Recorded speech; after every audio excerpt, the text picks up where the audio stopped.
ভাষায় ওয়াজ বুঝাবো।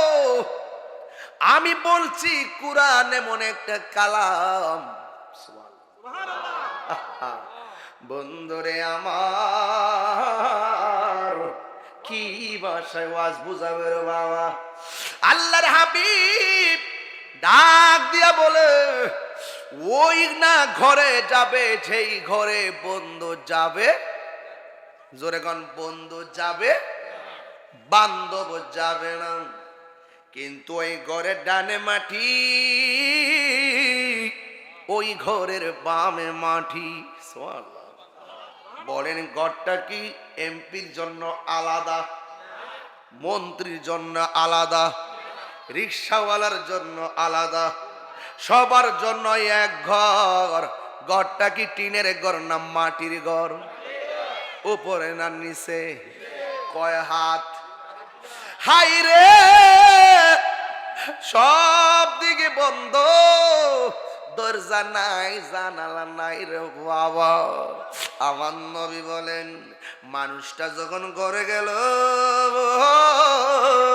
ওই ঘরের ভিতরে হঠাৎ করে তার ডান দিক দিয়ে একটা আলো জ্বলবে। এবার বান্দা বলবে, তুমি কেডা? কই, আমার চিনো না, আমি হইলাম তোমার দুনিয়ার নেক আমল। জোরে জোরে কি সুবহানাল্লাহ বলা যাবে না? ওয়াবাশশিরিল, কোরআন শরীফ পড়লে খারাপ লাগবে, কষ্ট হইব। ওয়াবাশশিরিল্লাযীনা আমানু ওয়া আমিলুস সালিহাতি আন্না লাহুম জান্নাতিন তাজরি মিন তাহতিহাল আনহার। এই আওয়াজে মানি না, জোরে কোন আল্লাহু আকবার। হাই হাই, আল্লাহকে আল্লাহ ডাকতে কি কষ্ট হয়? আল্লাহু লা ইলাহা ইল্লা হুয়াল হাইয়ুল কাইয়্যুম। আল্লাহু আকবার। হাফেজ সাহেবরা আছে তো, ভুল হইলে তো ধরে লইব। কিছু মাখরাত ছুটা জায়গা মাইন্ড করেন না, আমি হাফেজ না তো, এই আগে যা করছি তারিখ আপনার আবার ধরেন না। হাফেজ বই দিচ্ছে, পাগলা ফিলেন না, টুস করে ধরে লইব। যাদের নিদ্রা আছে এরা মাখলুক। বলেন, যাদের নিদ্রা আছে তারা মাখলুক, মানে সৃষ্টি। যাদের তন্দ্রা আছে তারা মাখলুক। আর যার তন্দ্রা নাই, যার নিদ্রা নাই, তিনি খালেক। দলিল কি? আল্লাহর যে তন্দ্রা নাই, নিদ্রা নাই, দলিল কি? লা তাখুযুহু সিনাতু ওয়ালা নাওম। আল্লাহ হলো তিনি যার নিদ্রা নাই, যার তন্দ্রা নাই। চিৎকার মেরে কোন সুবহান। আসসালামু আলাইকুম ওয়া রাহমাতুল্লাহি ওয়া বারাকাতুহু। সালাতু ওয়াসসালামু আলাইকা ইয়া রাসূলুল্লাহ।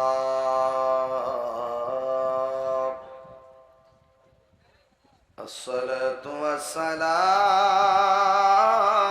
ওয়াসসালামু আলাইকা ইয়া হাবিবাল্লাহ।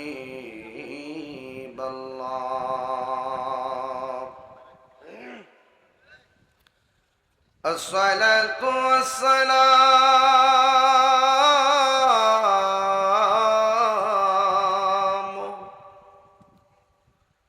আলাইকা ইয়া শাফিআল মুযনিবিন। আসসালাতু ওয়াসসালামু আলাইকা ইয়া রাহমাতাল লিল আলামিন। আল্লাহুম্মা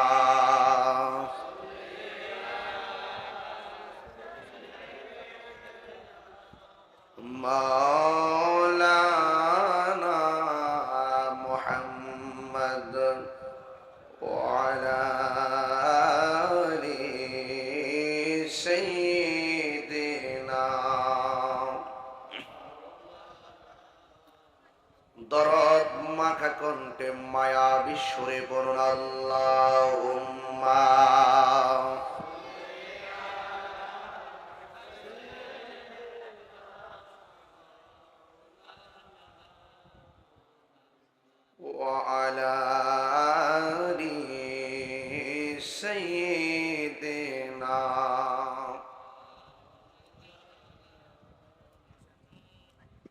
ইয়া রাসূলাল্লাহ হাবিবি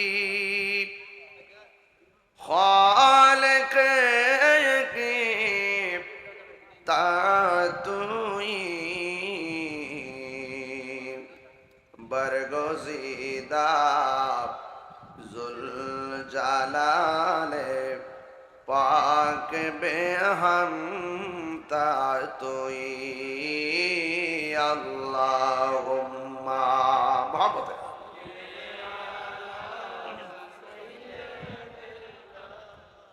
मौलाना मुहम्मद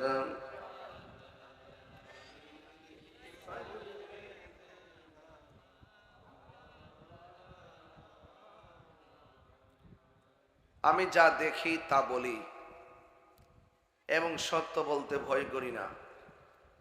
আমি বাস্তব দেখেছি। আপনারা এই যে সামনে বসছেন, অ্যামাজিং ফিগার, সব যুবক ছেলে। দুরূদ শরীফ পড়ার সময় দেখলাম তারা শুধু আমাকে দেখতেছে কিন্তু পড়ে না। এই দুরূদের আওয়াজ তো সমস্বরে হলে আমার নবী খুশি হয়ে যাবে। সুবহানাল্লাহ। আরে বাবা, জাহান্নামের উপরে যখন পুলসিরাত থাকবে, অন্ধকার থাকবে, নিচে জাহান্নাম থাকবে, উপরে রাস্তা থাকবে, আল্লাহ বলবে পার হও। আল্লাহ অন্ধকার তো। রাসূল বলেন যাদের আমল নামায় দুরূদ শরীফ থাকবে সেই পুলসিরাতের অন্ধকার আলোকিত হয়ে যাবে। এমন সুন্দর একটা ইবাদত যদি আমরা না করি তাহলে হক আদায় হবে? ইন্নাদ দুআ মাওকুফুন বাইনাস সামাই ওয়াল আরদ লা ইয়াসআদু মিনহু শাই হাত্তা তুসাল্লিয়া আলান নবী সাল্লাল্লাহু আলাইহি ওয়াসাল্লাম। রাসূল করিম সাল্লাল্লাহু আলাইহি ওয়াসাল্লাম বলেন নিশ্চয়ই দোয়া আসমান এবং জমিনের মাঝখানে ঝুলন্ত অবস্থায় রাখে। লা ইয়াসআদু মিনহু শাই, এমন কোন শক্তি নাই এই দোয়াটাকে আল্লাহ পর্যন্ত পৌঁছাবে। কন্ডিশন হলো যখন আল্লাহ বলেন যখন আমার বন্ধুর উপরে দুরূদ পড়া হবে দোয়াটা আমি আল্লাহ পর্যন্ত পৌঁছে যাবে। আর আপনারা এইভাবে তাকিয়ে আছেন, দুঃখজনক। কিছু করেন আর না করেন দুরূদ শরীফটা পড়েন। আরে ওয়াজ তো কেবল ঘটনা, শুনলেন মুস্তাহাব, সওয়াব পাইলেন মুস্তাহাব হিসাবে। দুরূদ শরীফ যখন পড়বেন নগদ সওয়াব পেয়ে যাবেন। আওয়াজটা কি জোরে হবে না ইনশাআল্লাহ? আমি এখান থেকে মাহফিল করে চট্টগ্রাম যাব। আগামীকাল চট্টগ্রাম মাহফিলের পরের দিনও চট্টগ্রাম, দুইটা মাহফিল। গতকাল চট্টগ্রাম থেকে আসছি সকাল 10টার আগে, একটু বাড়িতে এসে ঢুকছি, আবার 2 ঘন্টা ঘুমায় একটা জানাজার নামাজ পড়া সরাসরি এখানে চলে আসছি। তাইলে এত কষ্ট করে এসেছি। খুব আশা ছিল যে আজকে 10টায় মাইক ধরবো, কিন্তু কমিটিদের অনুরোধ আর মাদ্রাসার কালেকশন সব মিলে একটু আমি নিজেও চাইছি কালেকশনটা হয়ে যাক, যে না আমি যতটুকু আলোচনা করি মোটামুটি মাদ্রাসাটা হয়ে যাক। কথা বলেন ঠিক না বেঠে? এই মাদ্রাসা হওয়ার দরকার আছে না নাই? যারা দান করেছেন আল্লাহ কবুল করুন, আমিন কন। তাহলে দরুদের আওয়াজ কি একসাথে হবে ইনশাআল্লাহ? সবাই বলুন আল্লাহুম্মা।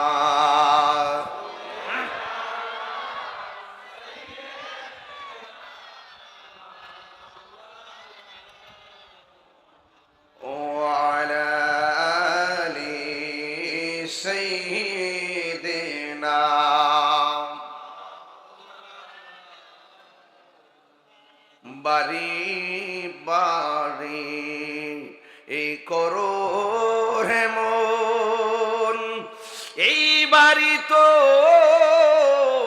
আসল না, আসল বাড়ি কবরস্থান। শুইয়া একবার ভাবনা আল্লাহ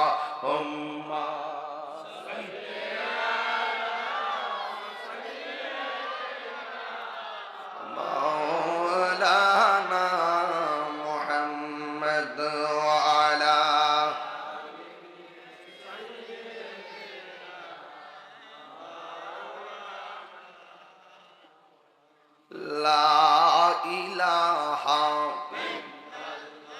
ও লা ইলাহা লা জোসে লা ইলাহা লা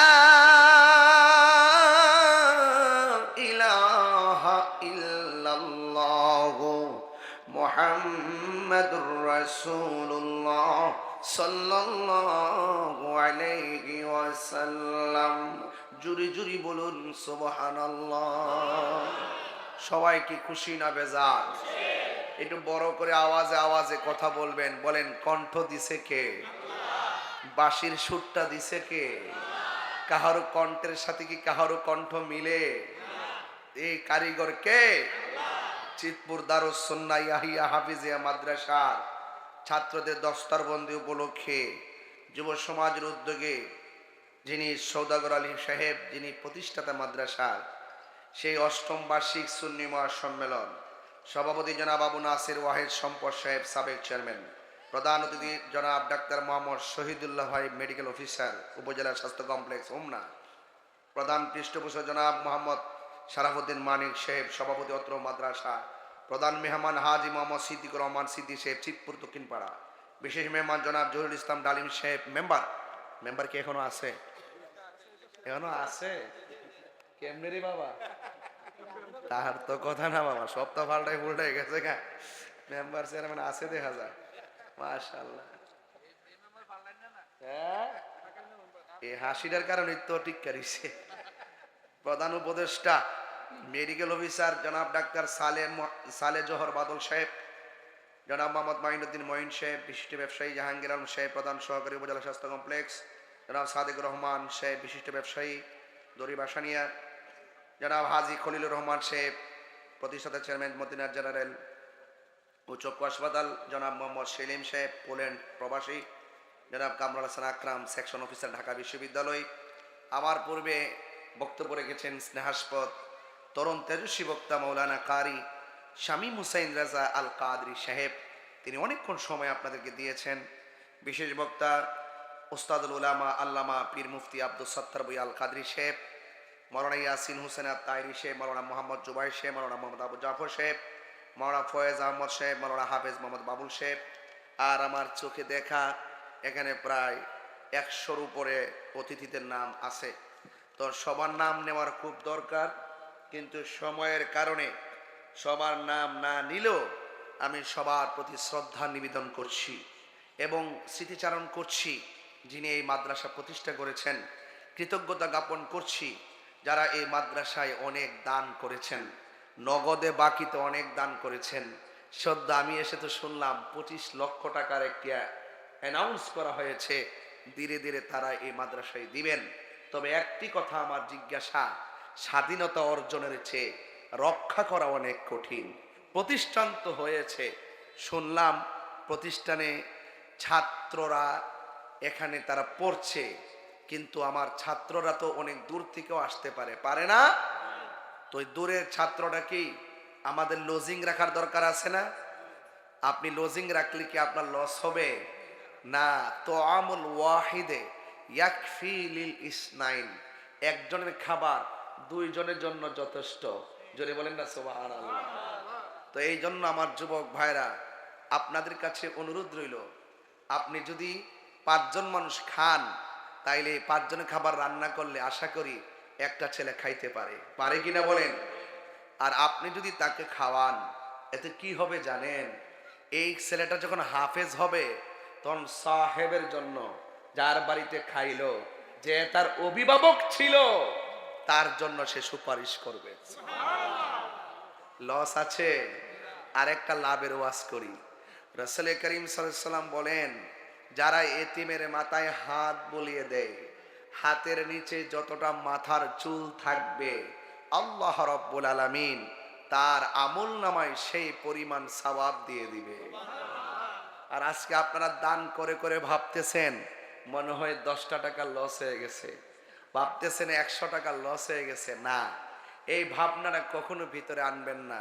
কারণ আল্লাহ রাসূল বলেন, হাসরের মাঠে 7 প্রকারের মানুষকে আল্লাহ পাক আরশে আজিমের নিচে ছায়া দিবেন। এর মধ্যে এক শ্রেণী হলো যারা যারা আল্লাহর রাস্তায় আল্লাহর সন্তুষ্টির জন্য দান করে।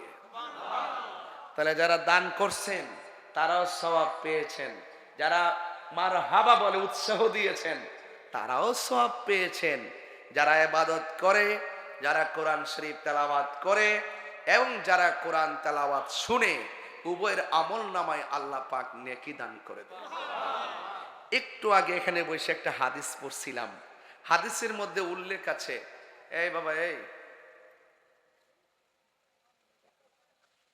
বাজান কই যারা ওই যে তিনটা ও বাচ্চারা ঘুমাই যেতেছে, নাতিরা লয়েছিল। বেশি লম্বা করবো না, 1 ঘন্টা ওয়াজ করবো, কিন্তু মনোযোগ লাগবে, কোনো ফাও আলাপ করবো না, একদম কাটায় কাটায় কথা বলবো, জবান খুলে বলুন। আমরা যখন ABCD পড়ি সওয়াব পাইছি, এই মাত্র হাদিসটা পড়লাম, যেই ব্যক্তি কোরআনের একটা হরফ তেলাওয়াত করে একটা নেকি দেয়, সুবহানাল্লাহ। কিন্তু একটা নেকি 10টা নেকির সওয়াব, মানে একটা নেকি দেয়, কিন্তু কোরআনটা তো আল্লাহর কালাম, ওই আল্লাহর কালাম বান্দার জবানে যখন বের হয় আল্লাহর রহমতের দরিয়ায় জোশ মেরে ওঠে, তখন একটা নেকিকে আল্লাহ পাক 10 গুণ বাড়ায়া দেয়। এটা কিসের খাতিরে? কোরআন। এটা কি? কোরআন। আপনি হয়তো জানেন না, এই কোরআন হাসরের মাঠে জাহান্নামের গেইটে এইভাবে দাঁড়ায় যাবে, এইভাবে কোরআন থাকে না, এইভাবে দাঁড়ায় যাবে। কোরআন বলবে আল্লাহ উনি কোথায় যা, কওনে দুজুকি, আল্লাহ আপনি তো জানেন এই লোকটা আমি কোরআনকে রমজান মাসে তেলাওয়াত করেছে, আমি তেলাওয়াতকারীর জন্য একটু সুপারিশ করলাম, আল্লাহ আপনি কবুল করেন। রাসূল বলেন কোরআনের সুপারিশে তেলাওয়াতকারীকে আল্লাহ জান্নাতের টিকিট দিয়ে দিবেন। আজকে যে 2টা ছেলে পাগড়ি পাইছে, আরেকটু অ্যাঙ্গেল করে দেন, আরেকটু, এটা যেন না আসে, একটু কোরআন, একটু কোরআন, আরেকটু সামনে যাই। হ্যাঁ, আজকে যে 2টা ছেলেকে পাগড়ি দিলাম, আমি এবং আমাদের ডাক্তার স্যার সহকারে আমরা সবাই মিলে, চেয়ারম্যান প্রতিষ্ঠাতা মহোদয়ের সন্তান মিলে ছেলেটাকে ক্র্যাশটা ঘুরাই আইনা দিলাম। কেন জানেননি? আমরা তাকে একটু মহব্বত করছি। কি করছি? মহব্বত করছি। আপনি কতটুকু খুশি হয়েছেন আমি জানি না, তাদের যদি বাবা মা বেঁচে থাকে আপনি খবর নিয়ে দেখেন, যে পেটে নিয়ে সন্তানকে নিয়ে স্বপ্ন দেখেছিল, আজকে সেই বাপ মার স্বপ্ন পূরণ হচ্ছে, এদের অন্তরে বাপ মার হৃদয়ে আনন্দের হিল্লুল বয়ে যাচ্ছে। কথা কোন ঠিক কিনা বলেন? গর্বিত সন্তান, যে সন্তান হাজার মানুষের সামনে আজকে পাগড়ি নিয়েছে। আরে আমি তো বক্তাগিরি করি, আমার জীবনের সবচেয়ে বড় দুঃখ হলো যে আমি কোরআনে হাফেজ হতে পারলাম না। যদি হাফেজ হতে পারতাম তাহলে হয়তো আরো সুন্দর হইতো আমার লাইফটা। আমি যেখান থেকে খুশি সেখান থেকে পড়ে পড়ে তরজমার তাফসির করতাম। বলেন না সুবহানাল্লাহ। রহমান দয়ার মালিক কে? রহমান দয়ার মালিক কে? আল্লাহ। এই আল্লাহর একটা নাম আছে রহমান, আল্লাহর একটা নাম আছে। কাফেররা বলতো আমরা এক মূর্তির পূজা করি। কয় মূর্তি? আমরা এক মূর্তির পূজা করি, মূর্তির নাম একটা। মুসলমানরা তো এক আল্লাহর জিকির করে। হঠাৎ করে মুহাম্মদ সাল্লাল্লাহু আলাইহি সাল্লাম এবং ওনার অনুসারীরা রহমান রহমান বলে কেন? সুবহানাল্লাহ বলবেন না? কাফেরদের এই জবাব দেওয়ার জন্য আল্লাহ রাব্বুল আলামিন সূরা আর রহমান নাজিল করে দিয়েছেন। এই ছেলেটা 2টা যেটা হাফেজ হয়েছে তারা আর রহমান মুখস্থ করেছে। আপনি জানেন আর রহমান সূরাটা যারা তেলাওয়াত করে, সকাল সন্ধ্যায় যারা তেলাওয়াত করে, আল্লাহ পাক তার জন্য 7টা জাহান্নামের দরজা বন্ধ করে দেয়। আর যারা এই সূরা আর রহমান তেলাওয়াত করে তাদের জন্য আরেকটা পুরস্কার ঘোষণা করেছেন, সেটা হলো আল্লাহ পাক রব্বুল আলামিন জান্নাতের 8টা দরজা খুলে দেয়। আর সূরা আর রহমান যারা আরবি অল্প পারেন, আরবি কি পারেন? অল্প পারেন, অল্প অল্প, যারা অল্প অল্প পারেন তারা উস্তাদের কাছ থেকে শিখে দিবেন এবং এই তেলাওয়াতটা করবেন। রাসূল করিম সাল্লাল্লাহু আলাইহি সাল্লাম বলেন যারা আর রহমান তেলাওয়াত করে তাদের চেহারার মধ্যে নূর নাজিল হয়ে যায় এবং রুজি রোজগারের মধ্যে বরকত হয়ে যায় এবং আপনার রিজিকের দরজার তালা খুলে যায়। তাহলে এই কোরআন তেলাওয়াত আজকে এখানে আসছেন আপনারা, দেখেন পিছনে একটা ব্যানার আছে, উপরে লাইট আছে, উপরে পর্দা আছে, স্টেজে সবাই বসা আছে, প্রত্যেকটা জিনিসের একটা সৌন্দর্য আছে। প্যান্ডেলটা কিভাবে করলে মানুষগুলোর সুন্দর দেখাবে, স্টেজে কিভাবে বসলে সুন্দর দেখাবে এবং লাইটিং গুলো কিভাবে করলে সুন্দর দেখাবে, প্রত্যেকটা ডিপার্টমেন্টের আলাদা আলাদা একটা সৌন্দর্য আছে। রাসূল করিম সাল্লাল্লাহু আলাইহি ওয়াসাল্লাম বলেন, কুরআন কারীম এমন একটা গ্রন্থ যে গ্রন্থের সৌন্দর্য হলো সূরা আর রহমান। আরো বড় করে বলি সুবহানাল্লাহ। তাহলে সেই সৌন্দর্য খুঁজে বের করতে হবে না ভাই? এই যুবক ভাইরা, এগুলো বের করতে হবে না? আমার মুরব্বী বাবাদেরকে বলবো, আপনার সন্তানকে মাদ্রাসায় দেন। আমি সংখ্যা আগামীতে যদি আমি নাও আসতে পারি, যেন আমি শুনি আগামীতে আমার ছাত্র সংখ্যা হয়ে গেছে 100। একটু ফিক্স জানি না, দেখতে হইব। আমার অনুরোধ রইল, আপনার সন্তান আপনি দিবেন, নাতিটারে দিবেন, সন্তানটারে দিবেন, আমি ছাত্র 100 চাই।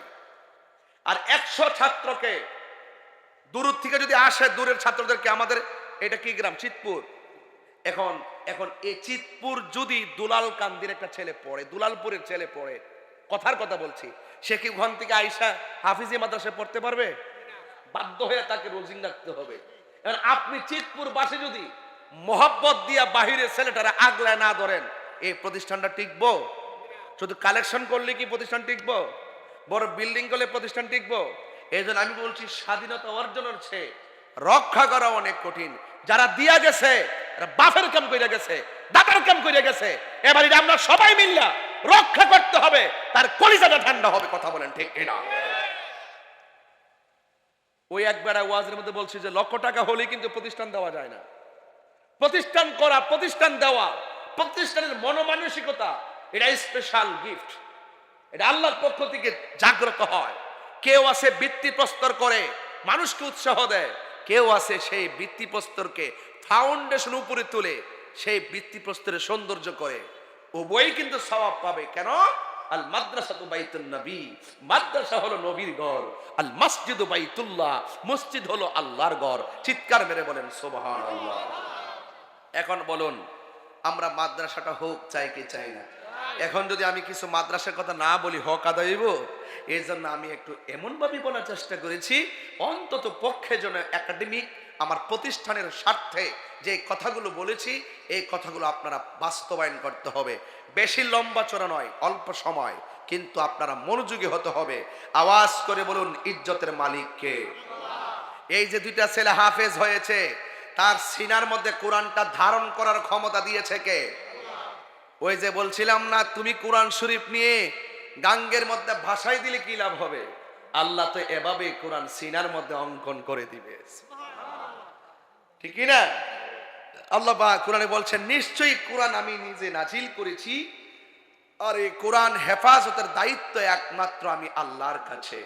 এই যুবক ছেলেরা, ইদানিং যারা কিশোর বয়সের সন্তান, এরা কিন্তু ম্যাক্সিমাম মক্তব পড়ে না। ওদের সময়টা অবহেলায় চলে যায়। 10টা সূরা ভালো করে বলতে পারে না। এই জন্য নিয়ত করেন, আমার সন্তানকে কিন্ডার গার্ডেন কিংবা প্রাইমারিতে দেওয়ার আগে আমি মক্তবে পাঠিয়ে কোরআন শিক্ষা দিব। কথা বলেন ঠিক কিনা?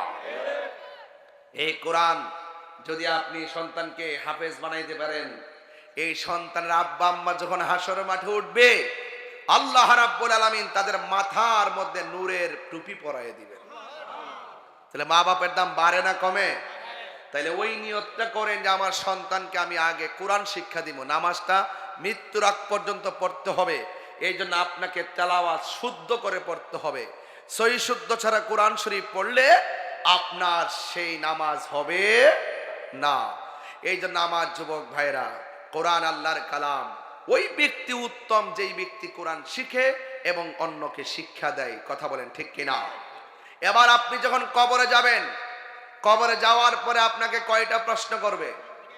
এই ছেলে, আপনি দাঁড়ান, আপনাকে জিজ্ঞেস করি, আপনি ওঠেন, আপনার চুলগুলো পুরা হামজার মতন, আপনি ওঠেন, দাঁড়ান না আপনি, ওই যে ওই যে ওই যে এই যে আপনি দাঁড়ান। আপনার নাম কি? হ্যাঁ, এর চুলগুলো পুরো হামজার মতো না? পুরো হামজার মতন দেখেন। হ্যাঁ ঠিক আছে, চুলটি আরেকটু ছোট করবা। এইভাবে যেভাবে কাটছো এগুলো একটু করে এগুলো ছোট করবা, বুঝছো? তুমি তোমার বন্ধু হয়তো বলতেছে ফাইন লাগে, কিন্তু অনেক লোক তোমার বাবার কাছে তোমার চুলের স্টাইল নিয়ে বিচার দেয়, এটা তুমি জানো না। এই জন্য চুলটাও খুব সুন্দর রাখতে হবে। কথা বলেন ঠিক কিনা বলেন? চুলটা কিন্তু আল্লাহর নিয়ামত, এটা কিন্তু সৌন্দর্য বহন করে। এই জন্য মাথা মুন্ডানো, হজ ছাড়া আকিকার সময়, ওই যে ছোটবেলায় 7 দিনের সময় ওই সন্তানের মাথা মুন্ডানোর হজ ছাড়া এমনি মাথা মুন্ডায় লাওয়া মাকরু, বুঝছেন? এটা মুন্ডানো যাবে না। এই চুলগুলো হলো সুন্দরের প্রতীক। জোরে কোন সুবহানাল্লাহ। এই সৌন্দর্য রক্ষা করতে হবে। কবরে প্রশ্ন করবে কয়টা? আমি কোরআন দিয়ে ওয়াজ শুরু করলাম, দেখেন আমি কোথায় যাই ইনশাআল্লাহ। সবাই আমার সাথে গজলটা বলতে হবে, এরপরে আমি ওয়াজটার মধ্যে ঢুকলে খুব আন্তরিকতায় হৃদয়ে প্রেম খুঁজে পাবেন। সবাই আমার সাথে সাথে বলতে রাজি আছেন না? না রহমান বুঝেন তো? রহমানের কোনো নিদ্রা তন্দ্রা নাই। এই জন্য আল্লাহ রাব্বুল আলামিন হাবিব ডাক দিয়ে পায়, ওই কবরের ভিতরে যখন একটা সাইড দিয়ে আলো জ্বলবে, ওই আলোটা হলো তোমার নেক আমল, আর একটা পাশে দিয়ে নূরের আলো ঝল ঝল করে জ্বলবে। জিজ্ঞাসা করবে তুমি কে গো, আমার কবরের ভিতরে এমন ভাবে আলো দিতেছো? ডাক দিয়া বলে, আমারে তুমি চিনো না, আমি হইলাম তোমার দুনিয়ার কোরআন তেলাওয়াত। এই তেলাওয়াতের দরকার আছে না? না সবাই আমার সাথে বিসমিল্লাহর সাথে পড়েন, বিসমিল্লাহির রহমানির রহিম। সবাই বলেন বিসমিল্লাহির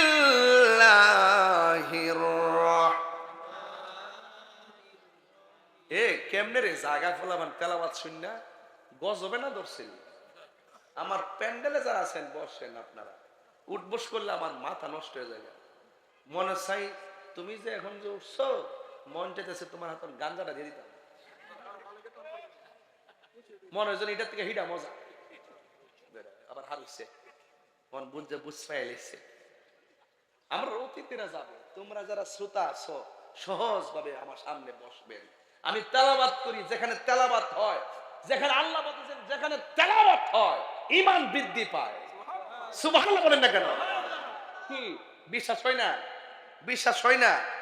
তেলাওয়াত করলে যে ঈমান বৃদ্ধি হয়, বিশ্বাস হয় না? এবার আসেন, ইন্নামাল মুমিনুনা আল্লাযিনা ইযা যুকিরাল্লাহ ওয়াজিলাত কুলুবুহুম। জোরে কোন সুবহানাল্লাহ।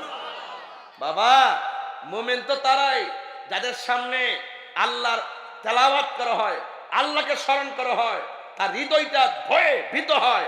ওয়াইজা তুলিয়াত আলাইহিম আয়াতুহু যাদাতহুম ঈমানা। তার সামনে যখন তেলাওয়াত করা হবে তার ঈমান বৃদ্ধি পেয়ে যাবে। আর বান্দা উঠতে যা মানে কি শয়তানে মুখ প্রস্রাব করছে,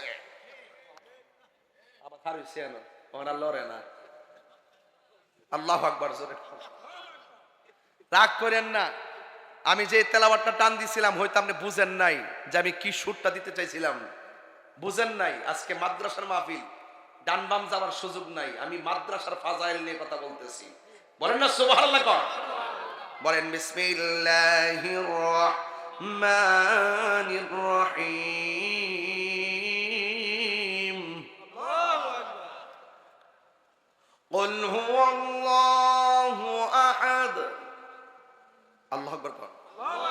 আল্লাহুস সামাদ লাম ইয়ালিদ ওয়া লাম ইউলাদ ওয়া লাম ইয়াকুল লাহু কুফুয়ান আহাদ। এটা সূরার নাম কি? সূরা ইখলাস। সূরার নাম কি? কয়বার পড়ছি? একবার। কয়বার পড়ছি? রাসূল বলেন 10 পারা কোরআন খতমের সওয়াব হয়ে গেছে। যদি দুইবার পড়ি, রাসূল বলেন 20 বার কোরআন তেলাওয়াতের সওয়াব হয়ে গেছে। 20 পারা কোরআন খতমের সওয়াব হয়ে গেছে।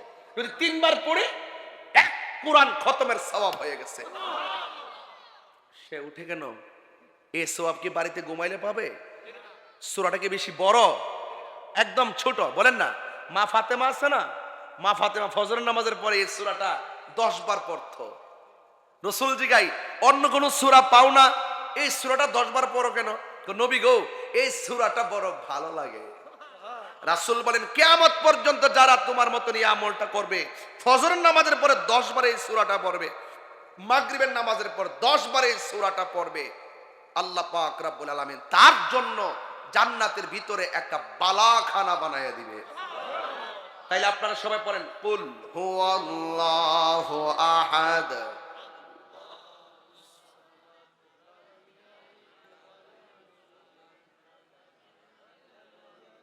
সবাই মহব্বতে পড়েন, কুল হুয়াল্লাহু আহাদ আল্লাহুস সামাদ লাম ইয়ালিদ ওয়া লাম ইউলাদ ওয়া লাম ইয়াকুল লাহু কুফুয়ান আহাদ। চিৎকার মেরে কন্যা আল্লাহু আকবার। এ বন্ধু, আমি কেন বলছি কোরআনের কথা? এই কোরআন এমন একটা গ্রন্থ, যেই গ্রন্থটা আপনি যতই তেলাওয়াত করবেন, আপনার হৃদয়ের ভিতরে নূর পয়দা হয়ে যাবে রে। এই নূরের আলোতে কবর আলোকিত হয়ে যাবে। শুধু তাই নয়, যখন হাসরের ময়দানে আপনি উঠবেন, আল্লাহর ছায়া, কুদরতি ছায়া বিনে যেদিন কোনো ছায়া থাকবে না, ওই কঠিন মুসিবতের সময় আমার নবী বলতেছেন, বাইদ আফরা, এমন একটা মাঠের মধ্যে তুমি উঠবা, যেই মাঠটা হবে আংরার মাঠ, যেই মাঠটা হবে পুরা মাটির মাঠ, পুরা মাটির মাঠ। এমন একটা মাঠ হবে, যেই মাঠটা হবে একদম তামার চাইতে আরো গরম।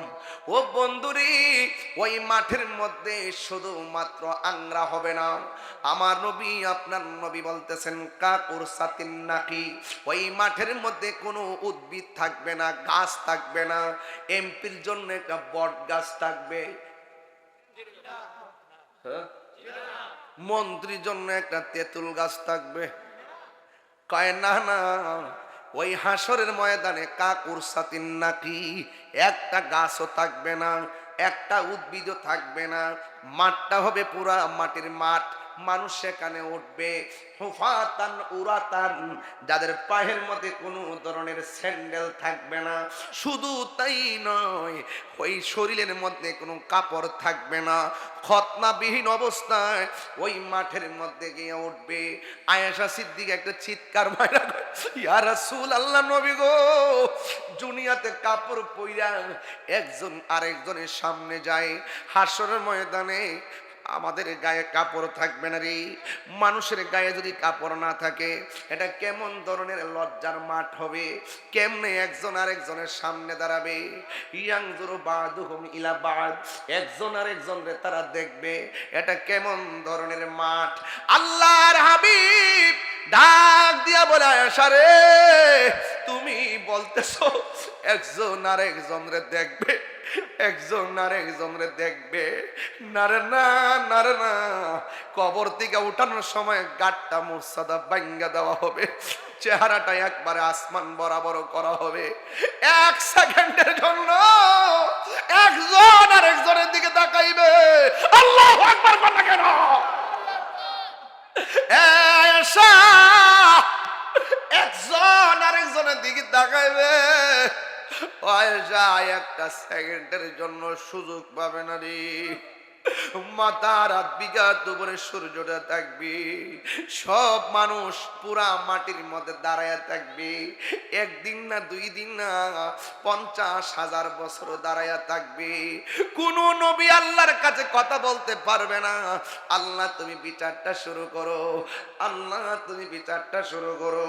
কিন্তু একজন মাত্র নবী, যিনি বলবে, আল্লাহ হইলে আল্লাহ তুমি বিচারটা শুরু করো। আমার উম্মতে কষ্টের উপরে কষ্ট সহ্য করতেছি, যার কথার দ্বারা হাসরের ময়দানে বিচারের কাজটা শুরু হবে, তিনি রহমাতুল লিল আলামিন।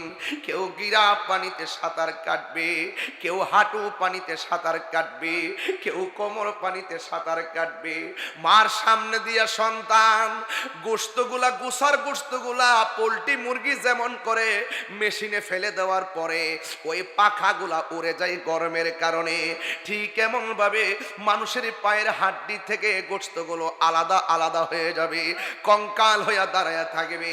কেউ কোমর পানি পর্যন্ত সাঁতার কাটবে, কেউ মাথা ওয়াইনা পর্যন্ত সাঁতার কাটবে।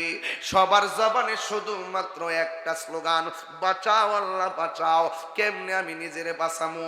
মার চিন্তা করবে না, বাবার চিন্তা করবে না, দাদার চিন্তা করবে না, দাদির চিন্তা করবে না, শুধু বলবে আল্লাহ আমারে বাঁচাও, আমারে বাঁচাও। আল্লাহ সেই দিন দুইটা রূপ ধারণ করবে, একটা রূপের নাম হলো কাহার, আর একটা রূপের নাম হলো রহমান। ও বন্ধুরে বন্ধুরে বাবা, আল্লাহ যখন কাহার হবে কোন নবী কথা বলার সাহস পাবে না। প্রাণ দয়ালের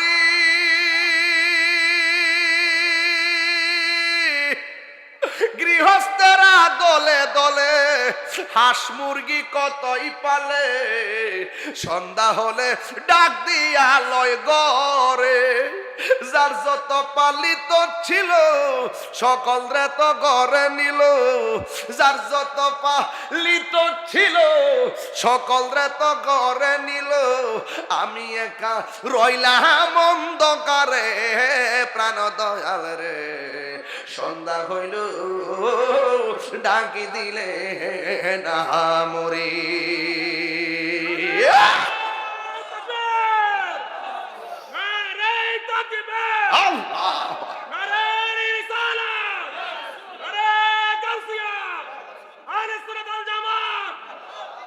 আরে হুমনার মধ্যে পুকুর আসেনি? আপনার মনে একটা বিরক্তি লাগতেছে নাকি? আমি কি বেআইনে কথা বলতেছি? এর উপর আর কোন লাইন আছে? যা শেষ ভালো, যা শেষ ভালো। তো উঠবেন যে সুদের ঘাট টিলে উঠবেন, ঘুষের ঘাট টিলে উঠবেন, একটু ফরেনা দেখবেন কেমনে আতুর বানাইলাম ওদের গাঠটি খাইলে খান, ইচ্ছা মতো আমি না করবো গাটা। গাঞ্জা খাবেন আপনার বাপের টা খাবেন, আমার বাপের কিতে হয়েছে জবর টেয়া পড়েছে আপনার, আমি ফিরে আনতাম ভালো হয়েছে। বাবা খাইবেন আপনার বাপের টা খাইবেন, আমার জবর টেয়া পড়েছে আপনার ফিরে আনবার লাগে। তুই গাঞ্জা খাস না, মদ খা, খাইয়া খাইয়া করে যাইয়া বউরে গা মা ডাক, আমার সমস্যা কি? কেউ নেশা করলে মাথা ঠিকতে হ্যাঁ, বউরও তো মা ডাকে যায়, আম্মা টেয়া দাও। কারণ নেশাখোর, এদের কোনো ধর্ম আছে? এরা কি বাজ বিচার বুঝে? আজকে খবর নিয়ে দেখেন, আজকেও দেখলাম মানুষ এত পশু হয়ে গেছে, মাইরা ডিপ ফ্রিজের মধ্যে ঢুকায় রাখছে। আর গত পরশুদিন দেখলাম নিজের আপন মায়েরে মাইরা ঘরের ভিতরে গাটা কইরা ফেলে রাখছে। কেন? একমাত্র কোরআন থেকে দূরে। কেন? নবীর সুন্নাহ থেকে দূরে। কেন? ওলি আল্লাহদের সোহবত থেকে দূরে। কেন? মা বাবার দোয়া থেকে দূরে। হাত তুলে বলুন ঠিক কিনা বলে। কেন বুঝেন না? এখনো বুঝেন না? যা করবেন তা লইয়াই উঠবেন, ঠিক আছে নি? যা করবেন তা লইয়াই তো উঠবেন। নাকি দুনিয়াতে আপনি করবেন চুরি ডাকাতি লইয়া উঠবেন? না, চুরি লইয়া উঠবেন। কেরে কয় ফামাইয়ামাল মিসকালা যাররাতিন খায়রান ইয়ারা ওয়া মাইয়ামাল মিসকালা যাররাতিন শাররান ইয়ারা। যাররা যাররা পরিমাণ যে যা করবে তা নিয়ে হাসরের ময়দানে উঠবে। কথা বলেন ঠিক কিনা? প্রাণ দয়ালের বলছিলাম ঘুম না পুকুর আসেনি? আপনার মনে ভাষাটা বুঝছেন না। আও ফুসকুনি আসেনি? ফুসকুনি বেড়া বুঝে না। শুদ্ধ ভাষা বলছিলাম আর কি, পুকুর আসেনি সাহেদি বুঝে না। যখন কিছু ফুসকুনি আসেনি, ফুহুর আসেনি, ফুহুর এটা আছে। লবণ ওই নুন, নুন ওই লবণ, সানুন ওই তরকারি, সৌরা ওই জোল। ঘুরে গেল কি এক কথায় পুষ্করিণীর মধ্যে যদি হাঁসের বাচ্চা যায় আপনি কয়েক আমি আমাদের খুঁজতাছি বিশের পাইতাছি না, রোডে গেল কই গেল কই, মাইক ধরে গেছে গা, আল্লাহ আকবার জোরে গল।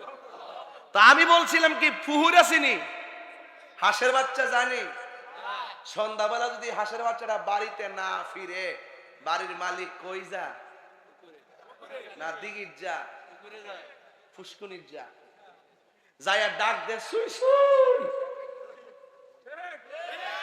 কেমন একটা ডাক দে না, চই চই চই চই ছয় ছয়, ডাহিনী কে রে, এই এই এই জুতা, এই এই জুতা, এই আরে বেড়াই, আজকে ভাবছিলাম জিকিরটা করুম, পারতাম না তো, দেখা যায় ওই বনি জিকির ইনশাল্লাহ আজকে একটা। আমার আগে স্বামী নাকি অনেক জিকির আজকার করছে শুনছি, এই জন্য আমি আর এই লাইনটা দিতাছি না, শানটা একটু কমই গামো, তবে এই শানটার অর্থটা ভাঙ্গা যায়। ফুহুর আসেনি, হাঁসের বাচ্চা জানি, সন্ধ্যাবেলা যদি না ফিরে মালিক কিতা করে, ডাহিনী, তখন যদি কোনার মধ্যে ফলাইতে হাঁসের বাচ্চা একটা সুর মিলানি করেনি, এরপরে উড়ে নিয়ে নি, কিনলে গিয়া হাঁসের বাচ্চা মালিকের মায়া লাগছে, কই আছে রে, সন্দেহ হয়ে গেছে রে, গড়ে নিতেইব, আল্লাহ কয় বান্দা রে, এর সাথে কোটি গুণ মায়া কইরা আমি আল্লাহ তোদের বানাইছি, তুই যখন গুনার দিকে যাস গা, আমার রহমান নামটা তোর নাজাতের জন্য আমি আল্লাহ দিছি রে, আমার একটু ডাক দে, আরে লা তাকনাতু মির রাহমাতিল্লাহ, আমার রহমত থেকে নিরাশ হইস না, পাহাড় পরিমাণ গুনাহ করস কিন্তু তওবাটা করস না, দেখবে আমি আল্লাহ তোরে টাইনা নিমু। শানের অর্থ তো বুঝে না, এরা মনে করছে আমি গান গাইছি, মুর্শিদি শান বুঝেও না, কালাম বুঝেও না, সামা বুঝেও না, শুধুমাত্র ফডর ফডর করে, লড়র ফডর করে। এর লেগে কইছি ভালো হয়ে যাও মাসুদ, নবীর এক সাংবাদিক, নাউজুবিল্লাহ জোরে কর নাকি লেগা, দৌড়ছিলাম নি 3 দিন আগে, দৌড়ছিলাম নি, পরে মাপ চাইছি নি, তোমরা লেগে বড় হুজুর, আমরা লেগে কলা পাতা, বুঝালয় দললে অনেক কিছু, না দললে কিছু না, নবীর শানে বেয়াদবি করলে আমি সাইরা দিমু, সাইরা অভ্যাস আছে আমার, ও মা গো, আমার এদিকে 1 বছর আগে কইছে হুজুর এখন একটু হিসাব মিলাই দিলে ওয়াজ করেন, আমি বলছি যে আপনারা তো 2000 বছর বাঁচবেন, আপনারা একটু মিলাই ওয়াজ করেন, আমার 2000 বছর বাঁচার ইচ্ছা নাই, হক কথা বললে একদিন পরে মরে গেলে গাও, আমার মনে কোনো দুঃখ নাই। উত্তরটা কেমন দিছি? তাহলে এখন বলেন, কোরআন থেকে দূরে থাকলে নূর খুঁজা পাইবেন? বলেন নূর খুঁজা পাইবেন? কোরআন আমার গাইডলাইন, কোরআন আমার সিলেবাস, এই কোরআন দিয়ে নিজের জীবনকে আলোকিত করতে হবে। এই কোরআনে হালালের কথা আছে না নাই, হারামের কথা আছে না নাই? এই জন্য আমি আরেকটা কালাম বলতেছি, শুনেন। প্রাণ দয়ালের আর পরীক্ষার সময় নাই, করো জোরে ক্ষমা চাই, শেষের খেয়া না নিলাই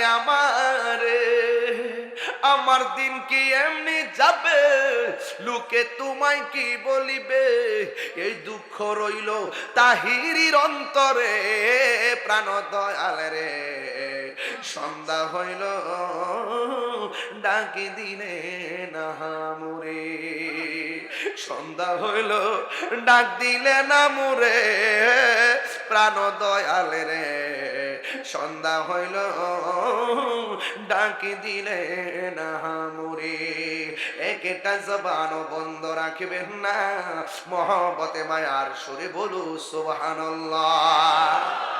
ও বন্ধু, আশ-শামসু ওয়াল কমারু বিহুসবান,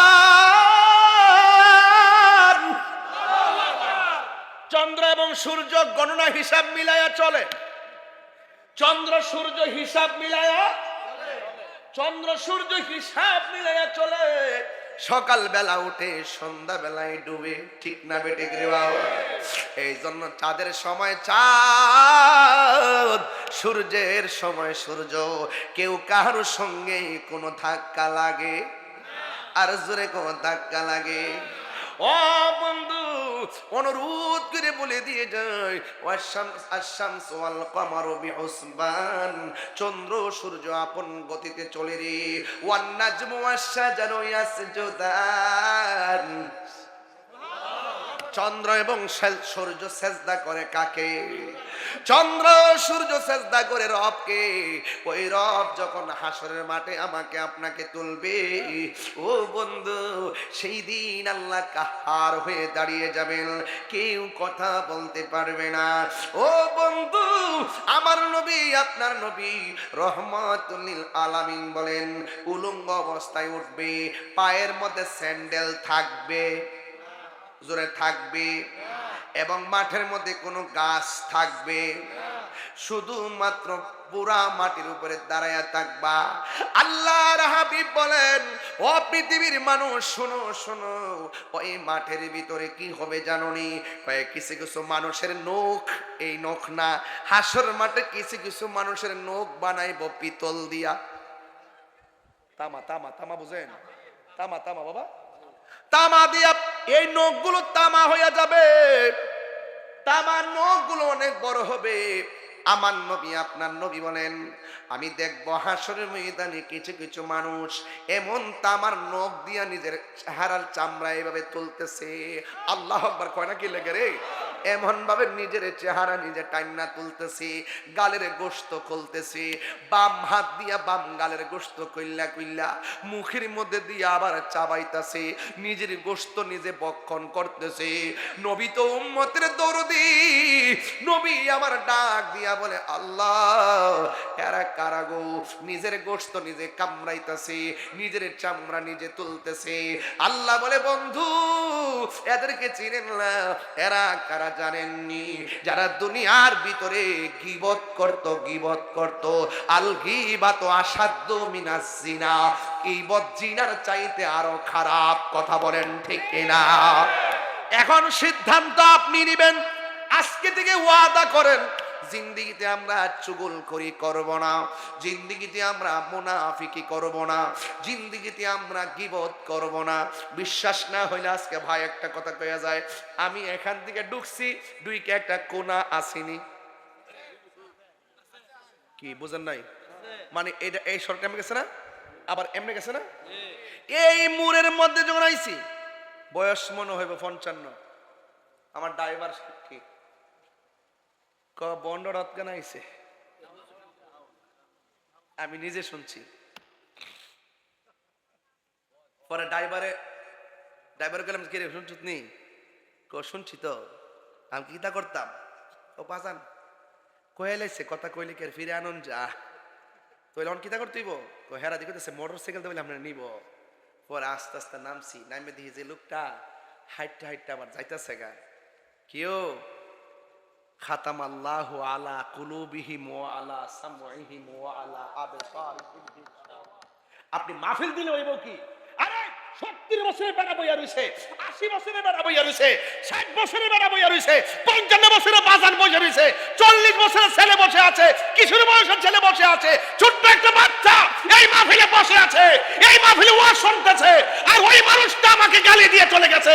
বুঝতে হবে তার কপালে হেদায়েতের নূর নাই, নূর নাই, নূর নাই। কথা বলেন ঠিক কি না বলেন? বুঝতে পেরেছেন? শুধু মাহফিল দিলে হবে না, নসিবে থাকা লাগবে। কিসে থাকা লাগবে? নসিবে থাকা লাগবে। আরে তুমি যদি আমাকে পছন্দ না করো, এখানে আসো, আমার 10টা কথা যদি তোমার 8টা কথা ভালো না হয়, তুমি ফেলে দাও, 2টা কথা যদি ভালো হয় সেটা গ্রহণ করে বাড়িতে যাও, এটাই ছিল তোমার জন্য উত্তম। আগের জিদরা নাই তো, আর বড় না, মুরব্বী না, কিছু কোন যাব কইলে কইলে। হ্যাঁ, আমি তো শুনছি বাজান। তার মানে এই জন্য ওয়াজে কইছিলাম, সবাই তাহিরিরে আই লাভ ইউ বলতে আসে না। অনেকে দেখলে হুজুর হুজুর একটা ছবি তুলে, ছবি পাগল হয়ে যাগা। এই আবার আমার কমেন্টসের মধ্যে উল্টা পাল্টা কথা কয়, আছে না নাই বলে? এগুলো যদি কান দিতাম, তাহির হুজুর এই বনে দায়িত্ব লইলে হুম না যে চলতাছি এত বছর দিরা, কোনোদিন কি আমার ব্যবহারের দ্বারা কষ্ট পাইছেন? এবং এতদিন যে অনলাইন অফলাইনে দেখতেছেন, আমি কি তা কোনো বেটারে ডরাইয়া কি তা খানকার ভিতরে ডরাইয়া ঢুকে গেছি গা? এখনো পর্যন্ত নামটা শুনলে থরথর করে কাঁপে। আমি শিখনা বেটারে ডরা। কিরে ডরা জানেননি? মায়ের ডরা না, হেরা বুঝে হে আগুন, হে দালালির জোরে কথা কনা, হে দলিলের জোরে কথা ক। কথা কন ঠিক কিনা বলেন? আসো হাসরের মাঠে। এর লাগে আজকে ওয়াজ ডাইরেক্ট কোরআন থেকে শুরু করে হাসরের মাঠে নিয়ে গেছি। খেলা তো আমি খেলবো। দুনিয়াতে নবীর বিরুদ্ধে কথা বলো, এই একবারে ফ্যাটটা আছে না, গড়ার মতো লইব আর গলার এমন বেশ লইব, বাজা বাজা। আর জাহান্নামীরা জাহান্নাম থেকে কইব, আল্লাহ এই বেফত ট্রেন থেকে নো, এর আওয়াজটা তো বেমজা। এরপরে জিগাইব, আল্লাহ এ এমন ফ্যাট টপ তো বড় কি লেগিয়া? কয়টা সুদ খাইতো, সবদি টাকারে আমি আল্লাহ সাপ বানাইয়া ফেডের ভিতরে ঢুকাই দিছি। সাপে কামড়াইতাছে, হ্যাঁ বাঁচাও বাঁচাও। গলাও বেমজা, ফেড ও বেফতেই রাখে। তো তুমি খাও, দুনিয়াতে খাও, না করবো কেডা? গাঞ্জা খাও, ধর নে, না করবো কেডা? স্বাধীনতা আছে না নাই? আল্লাহর হদার দোয়াই দিয়া কয়, পাউডার ধরে কইয়া দিয়া যায়, এদিকে 10 তলা বিল্ডিং এ যে থাকে, খাওন কি 20 বেলা খায় না 3 বেলা? আরো কমায়া খা, সকালে রুটি, দুপুরে ভাত, রাত্রে আবার রুটি। আর জিডি কোদাল দিয়া মাটি কাটে, সিঙ্গি সালা ওটু সালা, 3 বেলা ফেট বেলা ভাত খা, সুটকির ভর্তা দিয়ে খা, শরীরটা তাজা তাজা লাগে। এই ওয়াজ করলে তাহির হুজুর মালানা কয় বেশি বাড়াইয়া বলে ওয়াজ করে।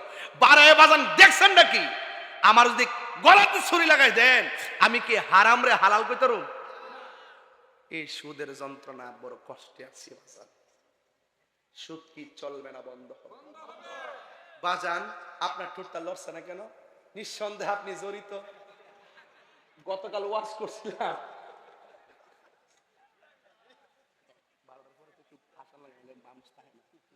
শোনেন, হ্যাঁ বাবা শোনেন, আরে পানি রাখেন, হ্যাঁ দিছে চা দিছে, আমি কফি খাই চা দিছে। আমাকে ডিমো শুনে গেছে নাকি ওরা? কি কষ্ট না কস ওয়াজের মাঠে মানে? আল্লাহু আকবার গন বাজান। কথা কিন্তু ক্লিয়ার, কথা কি ক্লিয়ার? বলেন সুদ কি চলবে না বন্ধ হবে? আপনার দাঁত বাইর হইছে কেন? গতকাল ওয়াজ করছে, এই আমার মিডিয়া ম্যান কই? এই সোহেল জাহাঙ্গীর, গতকাল ওয়াজ করছিলাম কে মাগরিবের পরে? দাঁড়াই বলো না, বেয়াদব ছেলে। কোথায়? বিবির বাজার, একদম ইন্ডিয়ার বর্ডারে নাকি? আমি বলছিলাম কে কে নেশা খান হাত তোলেন। তুলছিল একজন, আসছিল, আয়সা বলছে হুজুর আজকে যে ওয়াজ চলবে ঘুষ, এটা ওই হ্যাঁ কুড়ি দিতেছে, কুড়ির সময় ঘুষ না, ঘুষ সুদ না, এমনি সুদ ঘুষ মিথ্যা গীবত মুনাফিকি, বাস। যদি ওয়াজটা হৃদয় থেকে কইয়া থাকেন, আজকের ওয়াজ কবুল ইনশাল্লাহ। কোনা গেলে গেল তো কোরআন লাগবে কি লাগবে না? কোরআনে মুনাফিকের শাস্তি কি বলছে শুনবেন? ওই আবেদ সাহেব কোয়েন কিন্তু, ইন্নাল মুনাফিকিনা ফিদ দারকিল আসফালি মিনান, মুনাফিকদের জায়গা হবে জাহান্নামের সর্বনিম্ন স্তরে। এখন আওয়াজ করে বলুন, আমরা কি মুনাফিকি করব? তাইলে কি বলছিলাম, তামার নখ দিয়ে নিজের চেহারার গোশত নিজে খাইব। কিসের কারণে? গীবত করার কারণে। আর গীবত আর মুনাফিকের সবচেয়ে বড় ফ্যাক্টরি হলো বাজার, দোকানও আছে আছে। এই যে ওয়াজ করতেছি না, প্যান্ডেল ভর্তি মানুষ না, দেখবেন কিছু লোক কিন্তু দোকানে বই করতেছে, কিতাব কনা কিতাব ওয়াজ, শান টান গায় না। আরে বাবা শান টান তো গাইতাম, ঘরের ভিতরে ঢুকে গেছে, বুঝেন না? কবর থেকে মানুষ তুইলে আগুন দিয়ে ফিরে গেছে, বুঝিন না কই আছি আমরা? হনো সোজা হয়েছেন না, বুঝেন না? কয়ে হরসুন আল্লাহর হস্তে হন সুন্নিরা এক থাকেন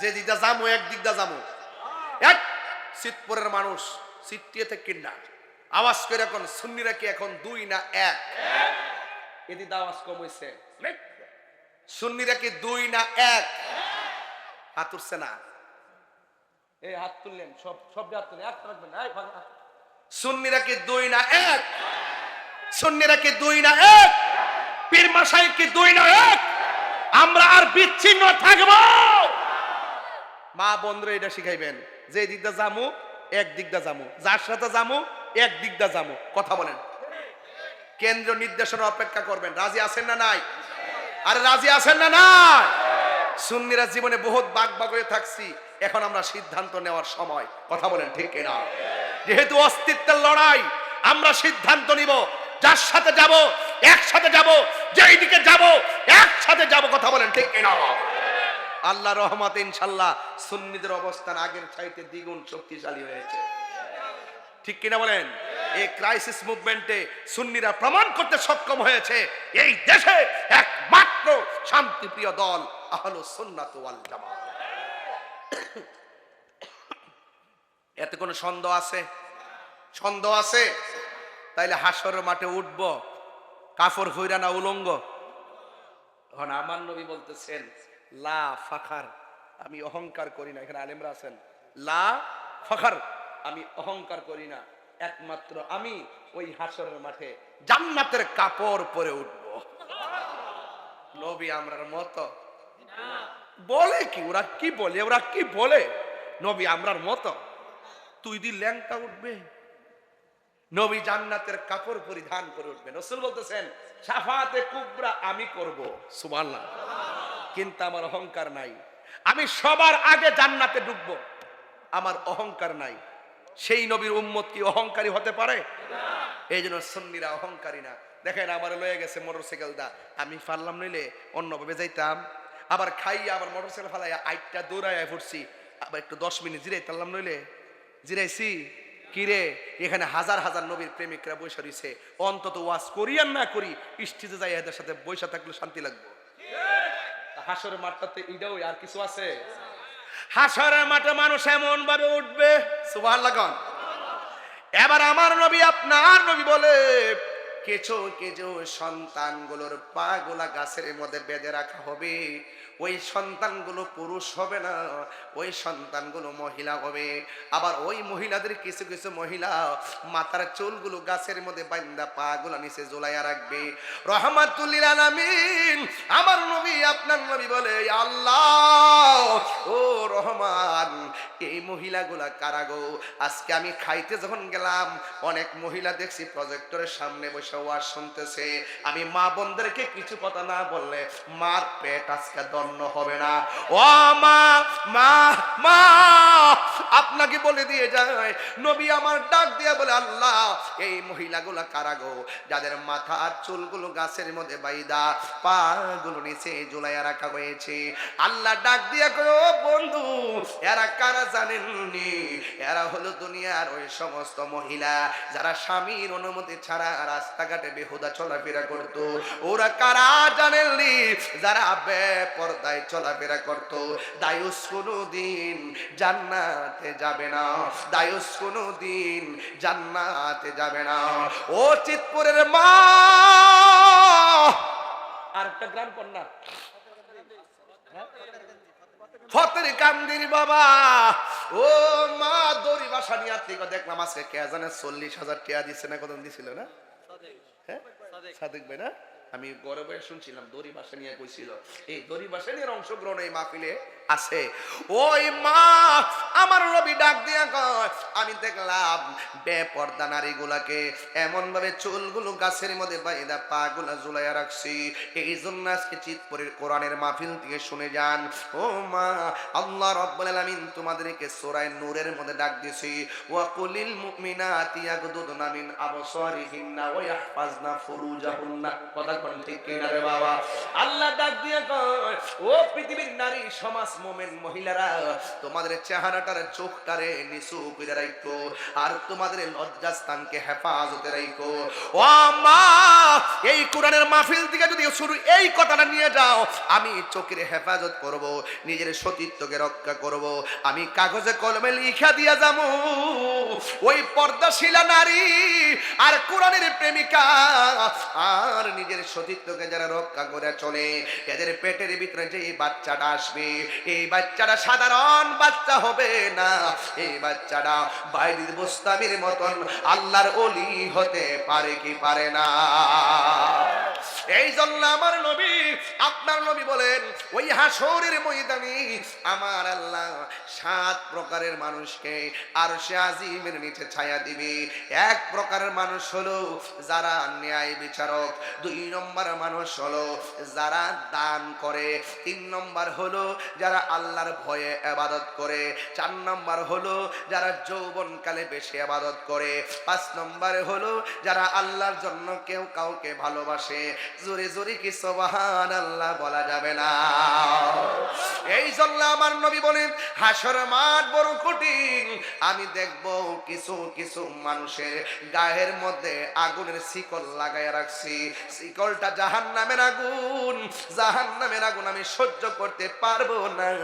আমার নবী, আপনার নবী বলেন, হাসরের ময়দানে সব চাইতে কম আযাব যাকে দেওয়া হবে, তার পায়ের মধ্যে আগুনের এক জোড়া স্যান্ডেল পরানো হবে।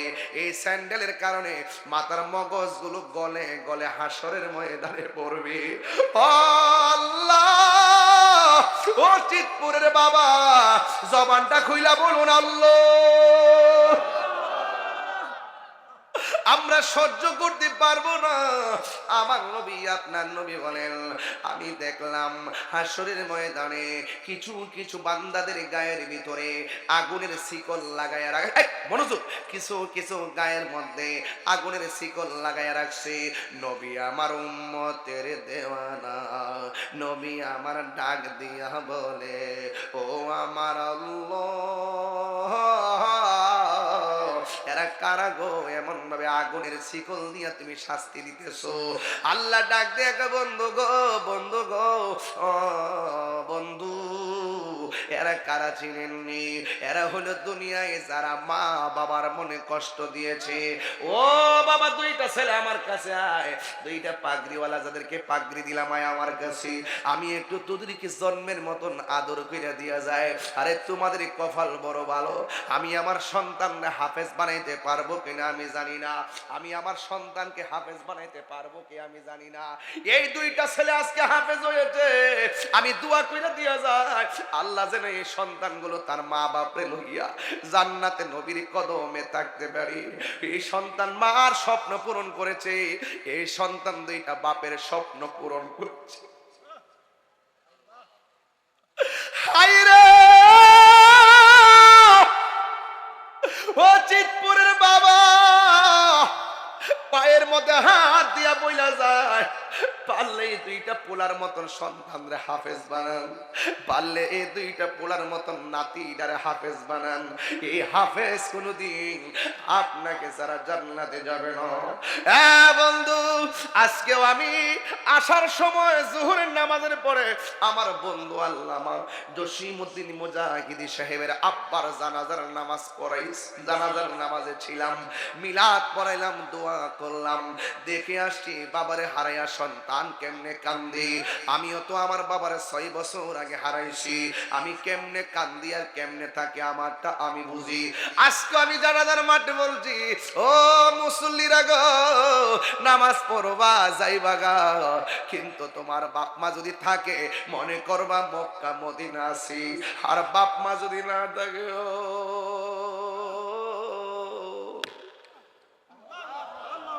তোমার মতো নেতিমার কেউ নাই। আমি জানি বাবা হারা ব্যথা কত।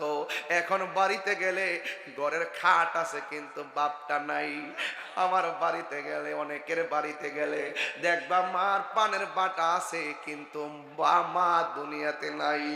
ও আব্বা, কোরআনের মাহফিল আইছেন, একটা কথা বলে দিয়া যায়, জীবনে যদি জিরো থেকে হিরো হতে চান, মা বাপের কদমে দুইটা ঠোঁট লাগাইয়া দেন।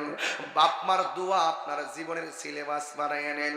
আমি আমার বাবার হারাইলাম, এই জন্য আমি বুঝি আমার বাপ মা কত আমার নিঃস্বার্থে ভালোবাসে, নিঃস্বার্থে ভালোবাসে শুধু আমার মা। ববে যার তুলনা নাই, নিঃস্বার্থে ভালোবাসে শুধু আমার মা। ববে যার তুলনা নাই, সেই মা তোমার চলে গেলে গো, সেই মা তোমার চলে গেলে সাধ হইব কান্দন।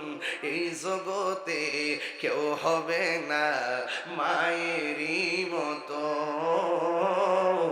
এই জগতে কেউ হবে না মায়েরই মতো। মা তোর আপন কইর যতন, মা তোর আপন কইর যতন, মা অমূল্য ধন। এই জগতে কেউ হবে না মায়েরই মতো, এই জগতে কেউ হবে না মায়েরই মতো। বাবা গো বাবা, বাবা গো বাবা। এই মুরব্বী চোখের পানি ফালায় কাঁদতেছে, মনে বাপ তার হারাই লেছে, মনে হয় মা মাটারও হারাই লেছে, আমার মতো মনে হয় বাপ হারাই লেছে, এই জন্য চোখের পানি ফাইলে আমার মতো কাঁদে। একটু মামার সাথে কন্যা বাজান। বাবা গো বাবা, বাবা গো বাবা, বাবা তুমি কেমন আছো ছোট মাটির ঘরে, তোমার কথারে দহ মাঝে পড়ছে বারে বারে। বাবা গো বাবা, বাবা গো বাবা, কত আদর কত স্নেহ তোমার কাছে পেলাম, সব কিছু হারিয়ে আজকে নিঃস্ব হয়ে গেলাম। কত আদর কত স্নেহ তোমার কাছে পেলাম, সব কিছু হারিয়ে আজকে নিঃস্ব হয়ে গেলাম। ভালোবাসি তোমায় বব, বুকটা যে যাইছি রে, আল্লাহু আকবার। ভালোবাসি তোমায় বাবা, বুকটা যে যাইছি রে, তোমার কথা হৃদয়ে মাঝে পড়ছে বারে বারে। বাবা গো বাবা, বাবা গো বাবা। ওই মা বাবার খেদমতের দরকার আছে না নাই? ও হাফিজিয়া মাদ্রাসার আব্বা, বাপ মার মনের আশা পূরণ করতে সংগ্রাম করো। একদিন দেখবা বাংলাদেশের স্বনামধন্য আলেম হয়ে গেছো। ও বাবা, বাপ মার সেবা করো, দেখবা রিক্সা চালাইতেছো, মা বাপের দোয়ার কারণে আল্লাহ এমন টাকার মালিক বানাইয়া দিব, মদিনায় যাইয়া মসজিদে নববীতে নামাজ আদায় করতে পারবা। ও মাদ্রাসার কমিটি বাবারা, ও দানবীর বাবারা, যারা দান করছেন লস করেন নাই। দান করলে দম সম্পদ কমে না, দান করলে সম্পদ বাড়ে। এখন আমরা বিদায় বেলায় আমার আল্লাহরে বলবো, আল্লাহ আল্লাহ, আজকে চিৎপুরের মাহফিলে আমরা যেমনে বসলাম এমন ভাবে নবীর কদমে জান্নাতে কবুল করিও। এই জন্য আমার নবীকে ডাক দিয়ে কয়ে, ইয়া রাসূলুল্লাহ, নবী গো, যেই দিন মানুষ তৃষ্ণার্ত হইয়া যাবে ওই দিন আপনাকে তো আল্লাহ হাউজে কাউসারের মালিক বানাইছে, আকাশের তারকা সমান পাত্র দিছে। ও নবী গো, ওই পাত্র দিয়ে আমাদেরকে হাউজে কাউসারের পানি পান করাইয়া দিও। ওই হাউজে কাউসারের পানি আমরা চাই কি চাই না? গীবতের কথা বললাম এক, গীবতের কথা বললাম, সুদের কথা বললাম, ঘুষের কথা বললাম, কোরআন তেলাওয়াতের কথা বললাম, হাসরের ময়দানে নামাজের কথা বললাম, পর্দার কথা বললাম, মা বাবার খেদমতের কথা বললাম। তাইলে 6টা বিষয় নিয়ে আপনাদের সামনে আমি অবতারণা করলাম। কেন করেছি? আমরা বাঁচতে হলে বাঁচার মতো বাঁচবো, মরে গেলে মরার মতো মরবো। আমরা নবীকে 10 ইঞ্চি নয়, আমরা নবীকে 98% নয়, আমরা আমার নবীরে 100% ভালোবাসি। আমরা কোরআনকে 98% মানবো না, আমরা 100% মানবো। আল্লাহকে আমরা 98% নয়, আল্লাহকে আমরা 100% মানবো। এই জন্য আল্লাহ রাব্বুল আলামিন বলেন, ইয়া আইয়ুহাল্লাযিনা আমানুত্তাকুল্লাহ, ইয়া আইয়ুহাল্লাযিনা আমানু দুখুলু ফিস-সিলমি কাফা। আল্লাহ বলছে, হে ঈমানদারগণ, তোমরা ইসলামের মধ্যে পরিপূর্ণ গ্রহণ করো। পরিপূর্ণ মানে কি জানেননি? মুসলমান হইছেন দিকা হিন্দুর গির্জা, হিন্দুর মন্দির ভাঙা যাবে না। মুসলমান হইছেন দিকা হিন্দুদের পূজার মধ্যে ডিস্টার্ব করা যাবে না। মুসলমান হইছেন দিকা ওই হিন্দুদের উপরে জুলুম করা যাবে না। ইসলাম আমারে শিক্ষা দেয়, তুমি তোমার ধর্ম পালন করবা আর হিন্দুদের কাছে তোমার ধর্মের দাওয়াত দিবা। এরা যদি মনে চায় তোমার ধর্ম গ্রহণ করবে, কিন্তু তুমি তাদেরকে নিরাপত্তা দেওয়া লাগবে। কিন্তু এখানে একটা কথা লাগাইতে হবে, এমনিতে হিন্দুদেরকে আমরা নিরাপত্তা দিব, এমনি হিন্দুদের যেন কোনো অসুবিধা না হয় এই ব্যাপারে আমরা খেয়াল রাখবো। কিন্তু আমাদের উৎসব হলো ঈদুল ফিতর, ঈদুল আজহা, এমন ভাবে তাদেরও আছে অনেক ধরনের উৎসব আছে, কিন্তু মুসলমানরা ওই উৎসবের মধ্যে গিয়ে মুসলমানিত্বের জলাঞ্জলি দেওয়া যাবে না। কথা বলেন ঠিক কিনা? এটার নাম উদখুলু ফিস-সিলমি কাফা। উদখুলু ফিস-সিলমি কাফা। আমার দেশের অনেকে বলে রোজা আর পূজা নাকি এক কথা, রোজা আর পূজা নাকি মুদ্রার এ পিঠ আর ও পিঠ। প্রশ্নই হতে পারে না, প্রশ্নই হতে পারে না। এই কথা দিয়ে আপনি যতই যুক্তি দেন, এটা মুসলমানদের আমাদের অস্তিত্ব আছে, সেই অস্তিত্ব টিকে না রে বাবা। এটা বলতে হবে ওদের পূজা ওজা করবে, আমরা মাহফিল আমরা করব। ওরা যেহেতু একটি ধর্ম উৎসবে প্রকাশ্য শিরকের সঙ্গে লিপ্ত, আমরা কি করব? সেখানে আমরা যদি যাই তাহলে সেটা আরো প্রমোট হয়। এই জন্য আমরা এমনিতে হিন্দুদেরকে নিরাপত্তা দিব, কিন্তু তাদের উৎসবে গিয়ে ডিস্টার্ব করব না। তাদেরটা তারা করবে। অনেক মেয়েরাও আমার ওই দিন বৈরব বলতেছে, হুজুর এই কয়েকটা মোল্লা টুল্লা আইয়া আমরা মন্দিরের সামনে যে লাইন দিয়ে বসছে, আমরা পূজার আরো ডিস্টার্ব হইছে। হ্যাঁ, আপনাদেরকে ডিস্টার্ব মনে করে। এই জন্য নিজের অস্তিত্বের জলাঞ্জলি দেওয়া যাবে না। যেহেতু মুসলমান, আমিও মুসলমান, আপনিও মুসলমান, আপনার যেই কর্মের দ্বারা টোটাল মুসলমানদের সামগ্রিক চেতনার উপরে আঘাত হবে, সেখানে আমি একজন মুসলমান হিসাবে আমাকে প্রতিবাদ করতেই হবে। রাইট বলেন, রাইট? এবার বলেন, আমি যে 2.5 ঘন্টার উপরে কথা বললাম, আওয়াজ করে বলুন, আমি কি কোন কোরআন সুন্নাহর বাইরে কাউকে আঘাত করে কথা বলেছি? আরে বলেন, কথা বলেছি? শুধু আমি আজকে 2টা সন্তান চাই। কয়টা? 2টা সন্তান চাই। হুজুর, আমার নাতিডারে বা আমার সন্তানটারে মাদ্রাসা দিমু, হাত তোলেন। অনলি 2টা সন্তান চাই। আজকের মাহফিলের ওয়াজ থেকে নিয়ত করেন, কিতাব বুঝাইলাম, কি বুঝলেন? কে দিবেন? আপনার একটা সন্তান অথবা একটা নাতি এই মাদ্রাসা দিবেন হাফেজ হওয়ার জন্য। নিয়ত করেন, না হইলে নিয়ত করেন, ওইলে দিবেন, তারপরে নিয়ত করেন। কে দিবেন? একটা হাত তোলেন। আমার ডান পাশ থেকে একজন, বাম পাশ থেকে একজন। কে একটা সন্তান দিবেন মাদ্রাসাটা? হাত তোলেন।